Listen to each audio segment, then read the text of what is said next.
जी, अस्सलाम वालेकुम रहमतुल्लाहि व बरकातहू। आज हम इस टॉपिक में यूनानी नुक्ता नज़र से अशिया की नोयत अमल की तौज़ीह जो है उसको बयान करेंगे। इसमें हम ये देखेंगे कि आखिर जो अलग अलग अशिया हैं, चाहे दवा हो, चाहे ग़िज़ा हो या ज़ुल ख़ासा के तरीके से जो चीज़ें हम पढ़ते हैं, ये तमाम चीज़ें किस तरीके से अपना अमल करती हैं, किस तरीके से इनका मोड ऑफ एक्शन है और इसके बारे में यूनानी तिब के अंदर क्या क्या चीज़ें बयान की गई हैं।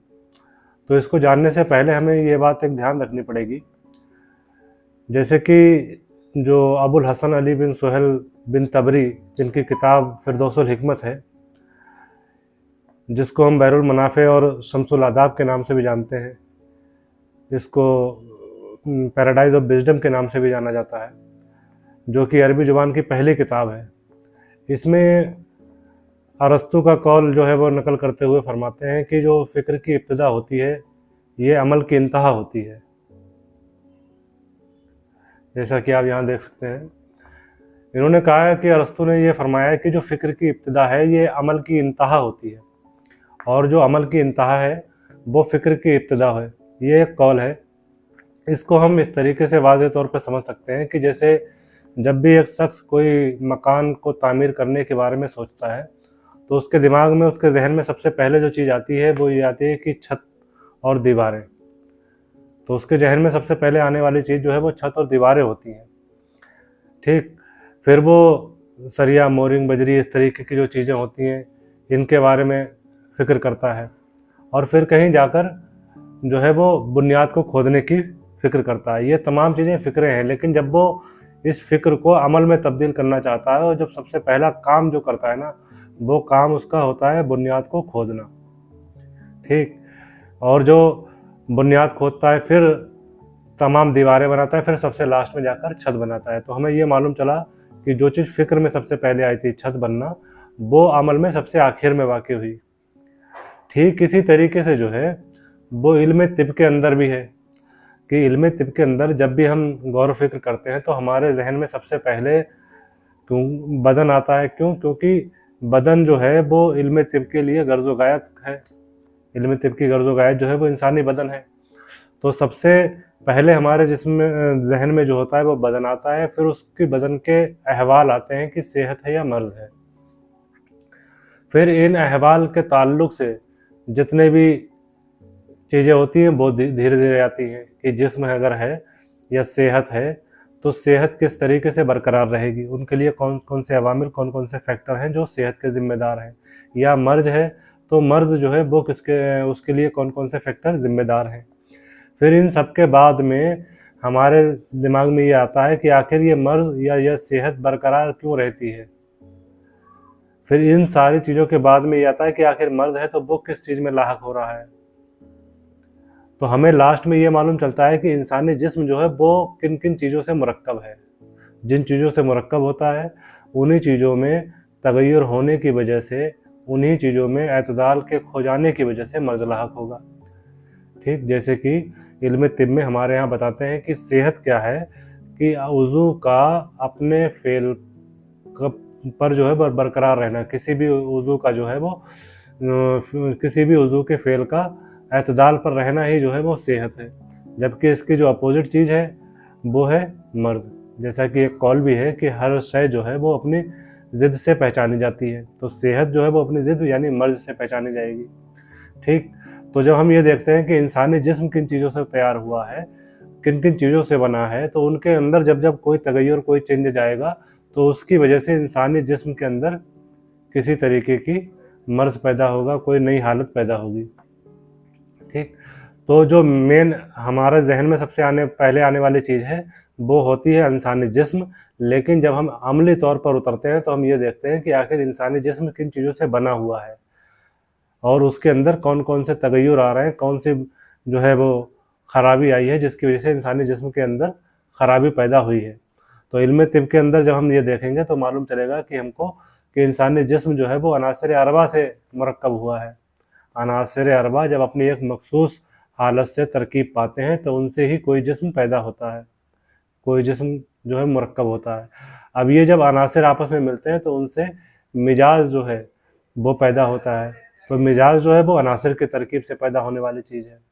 अब हमें ये भी मालूम होना ज़रूरी है कि जब कोई भी जिस्म हो दुनिया का, उस जिस्म को बनाने के लिए 3 चीज़ें लाज़मी हैं, जैसा कि इब्न रुश्द ने कहा है कि कोई भी जिस्म जो होता है वो मादा, सूरत और कैफियत से मिलकर ही वजूद में आता है। ठीक है ना। अब इस जिस्म के लिए मादा और सूरत जो होते हैं ये लाजिम होते हैं कि बगैर मादा और सूरत के कोई जिस्म नहीं बन पाएगा, ये लाजमी जुज़ हैं। और जो कैफियत होती है वो इस जिस्म के लिए आरिज का काम करती है, आर्जी तौर पर होती है। ठीक। मादे की जो निस्बत होती है वो जिस्म के लिए वजूद बिल कुआ है, जबकि सूरत की निस्बत जो है वो जिस्म के लिए वजूद बिल फेल होती है। ठीक। ये बहुत ही इम्पॉर्टेंट और बहुत ही अहम नुकात हैं यूनानी तिब के और हमारे जिस्म के ताल्लुक़ के बारे में जानने के, कि हमारा जिस्म जो होता है या कोई भी जिस्म दुनिया का हुआ वो जिस्म मादा, सूरत और कैफियत से मिलकर ही वजूद में आएगा। और उस जिस्म के लिए मादा और सूरत जो है वो लाजिम की तरह होते हैं और कैफियत जो है वो आरिज होती है। मादे की निस्बत जिस्म के लिए वजूद बिल कुआ होती है, ठीक है, जबकि सूरत की निस्बत जिस्म के लिए वजूद बिल फेल होती है। ठीक। ये जब ये चीज़ें हम जान लेते हैं तो हमें जो सबसे क्या बोलते हैं, हमारे जो फ़िक्र में सबसे पहली चीज़ आने वाली थी जिस्म, उसके बारे में जानने के बाद में जो हमारे अमल में आने वाली चीज़ है, ठीक है, सबसे लास्ट में वो है उसका उसूल इलाज, उसकी उसूल तजवीज़, उसूल तशख़ीस। तो वो सारी चीज़ें हमें तभी समझ में आ पाएंगी जब हम उसकी बुनियादी जो चीज़ें हैं वो जान पाएंगे। वो बुनियादी चीज़ें क्या हैं? यही कि जिस्म किससे कब हुआ है और किस चीज़ के अंदर कोई भी तगय्युर होने की वजह से जिस्म के अंदर कोई खलल होगा। ठीक। तो इसलिए जो है हमें जिस्म का दोबारा से अजसर नौ तजिया करने की ज़रूरत है, ताकि हम जिस्म पर असर करने वाली जितनी भी मुख्तलिफ अशियाँ हैं उनके मोड ऑफ एक्शन, उनकी नोयत अमल को जान पाएँ कि कोई चीज़ बिलकुआ कैसे काम करती है, कोई भी चीज़ बिलफेल कैसे काम करती है, बिलमादा कैसे काम करती है, बिलज़ात कैसे काम करती है, बिलअर्ज़ कैसे काम करती है, बिलखासा या बिलतबा कैसे काम करती है।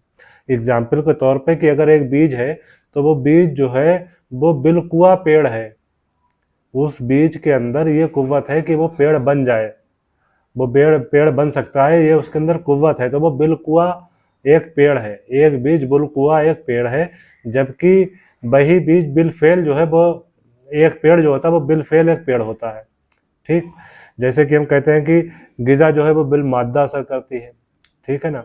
कुछ चीज़ों के असर बिल ज़ात होते हैं, जैसे कि हम देखते हैं कि सफरावी अगर कोई बीमारी हुई है, सफरावी बुखार हुए हैं, तो उसके अंदर यूज होने वाला जो सकमूनिया है वो मिजाजन खुद गर्म है।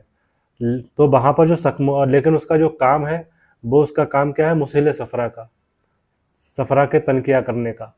तो वहाँ पर सकमूनिया का जो काम है वो बिल कैफियत नहीं हो रहा है, वो बिल ज़ात हो रहा है। उसकी ज़ात में ही ये खूबी है कि वो सफरा का मुसील है।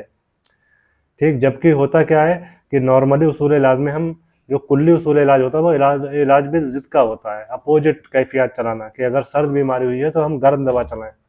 लेकिन यहाँ पर गर्म बीमारी है सफरा की वजह से होने वाली, और उसमें हम गर्म दवा भी चल रही है, जैसे कि सकमूनिया का एग्जाम्पल मैंने बताया। तो यहाँ पर सकमूनिया का फेल बिलज़ात है, ना कि बिलतबा या बिल कैफियत।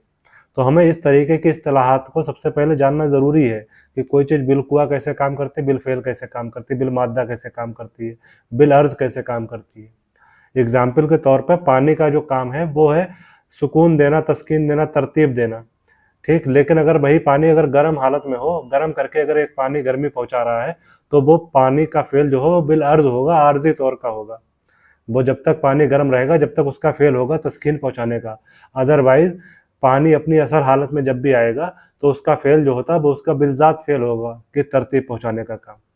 और इसी से ताल्लुक़ की जितनी भी इस्तिलाहात आती हैं, ठीक, कि मादा क्या है, हेवला क्या है, सूरत क्या है, कैफियत क्या है, तबीयत क्या है, ठीक, इससे ताल्लुक़ रखती हुई और इस्तिलाहात जो ज़्यादा ज़रूरी जानना है कि इस्तिहाला क्या है, कौनो फसाद क्या है, जौहर क्या है, नफ्स क्या है। जब तक हम इस तरीके की इस्तिलाहात को अच्छी तरीके से वजाहत के साथ नहीं समझ लेते, जब तक हम उसूल इलाज, उसूल तजबीर और यूनानी के कुल्लियाती नुक्ता नज़र जो है उसको समझने से कासिर रहेंगे। तो हमारे लिए ज़रूरी ये है कि अगर हमें जुज़ियात पर इस्तदलाल हासिल करना है, जुज़ियात को अच्छे तरीके से समझना है, तो हमको इन कुल्लियाती चीज़ों को, कुल्लियात के जो इस्तिलाहात हैं, इनको वजाहत के साथ ज़रूरी ही ज़रूर समझना होगा, क्योंकि ये फिरदौसुल हिकमत का ही में ही लिखा हुआ एक कौल है कि कुल्लियात से ही जो है वो जुज़ियात का इस्तिदलाल मुमकिन होता है।